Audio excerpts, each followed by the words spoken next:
Yun, pinasa niya nga kay Dong Batalan yung number ko.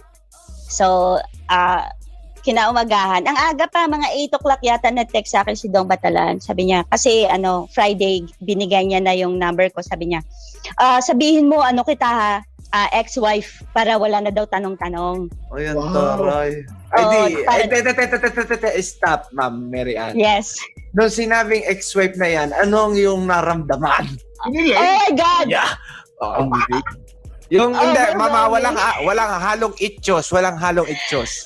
Walang halong itchos. Overwhelming. O, di ba? Wow. Ex-wife, good fair. Honestly, overwhelming. Totoo yan. Idol mo nga eh. Idol mo kasi. Ang ina na ex-wife na ako, hindi ko pa nakahanto to ex-wife na. Di ba?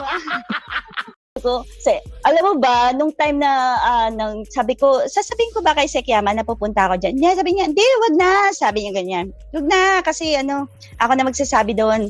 Ayan. Sabi ko, oo, sige. So kinabukasan, alam mo yun, naglalakad ka ng mall, town center, nasa ulap ka. Yung, siguro... Teka ma'am, bakit ka napapunta sa mall? Kasi papasok ka palaang.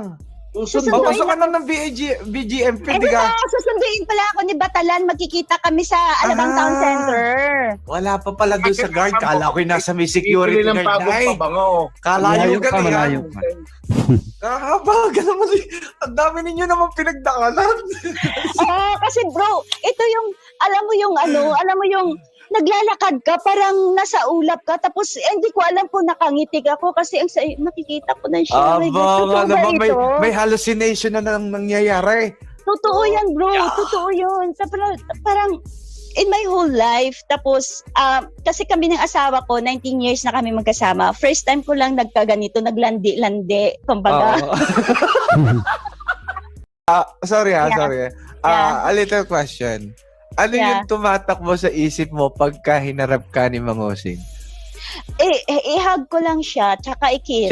Siya, sa tingin mo, ano gagawin sa'yo? Oy, sabi niya, sabi niya, my God, sabi niya talaga, magpapajama na lang daw siya. Tapos.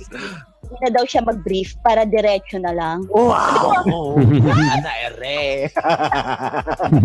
Grabe! Sabi ko, what? Parang galador ng itik. Ay, dinig mo pa kanding-kanding hindi matay eh. Pero, naman ako, protected naman ako, naka-tube ako as in diretso, naka-one piece ako ng tube, tapos naka-long, ako ng... Pagmadalian nga talaga yung suot mo. Hindi! As in, disipira niya pa ako sa likod, tapos overall yun. Tapos,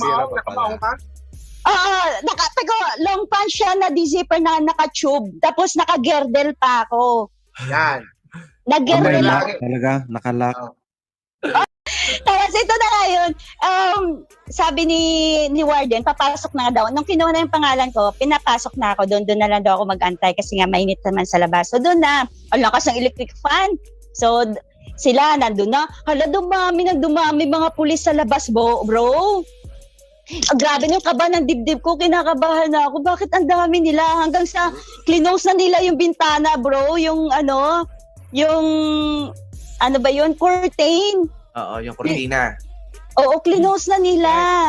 Parang pinaghandaan nila. Sabi ko, ano ba to? Sabi ko, karatingin ko talaga. Taas ng wedge ko eh.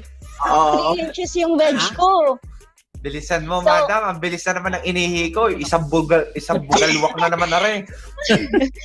Pinalin na nakikita na. Nung unang makita mo siya? Nung dumating na siya, ang ingay-ingay niya. Hindi ko alam bakit ang ingay-ingay niya. Kala ko pagkakita mo sa kanya, biglang takbo. Mag-Osing! Hello, DJ Baron. Ngayon kasi nagyayabang siya. Wala Siyempre, pa. nakaganyan ako, bro. Naririnig ko na siya. Kinakausap niya mga pulis doon. Ang ingay-ingay niya. Tapos hanggang sa... So, nung time na yun na sabi niya, hi. Sabi ko lang din, hi. Sabi niya, yung pagkasabi kong hi, nanginginig na yung boses ko kasi naiiyak ako sa awa sa kanya. Hanggat sa hinag ko na siya, gawan niya na ako sa Pagkayakap mo, tapos? magkayakap. Di ba nakaganyan ka sa shoulder niya, magkaganyan. Pag ganyan ko, ginano yung mukha ko, kinis ko na siya. Hindi naman nag-uling yung pisik. Saan mo kinis? Saan mo kinis? Sa lips, syempre, bro. Ay, shit. Ano yun? Ano, smack lang o may babad na 1 to 2, gano'n? 2 minutes, I think. Oh, 2 Ano ba minutes? Ay, grabe. Ang tagal naman nun, te. Ano to? I Ano ba don't yun? know. Gilagid sa gilagid ba? Gilagid sa gilagid ba? Of course not. Akala ko gilagid sa gilagid. Alam ko naman, even though nag-toothbrush yun, nasa kulungan pa rin naman siya. Hindi ko naman siya gilagid ng gilagid. As in, madam, real talk, 2 minutes talaga? Maybe, siguro. Oh my God. Madam, natatandaan niyo pa po Ano ba ba? yung mukha nung hinalikan niyo? Tandang-tanda ko pa. Eto May po, tanong ako, natatandaan niyo pa po ba to? Nasusuka ko! Wag!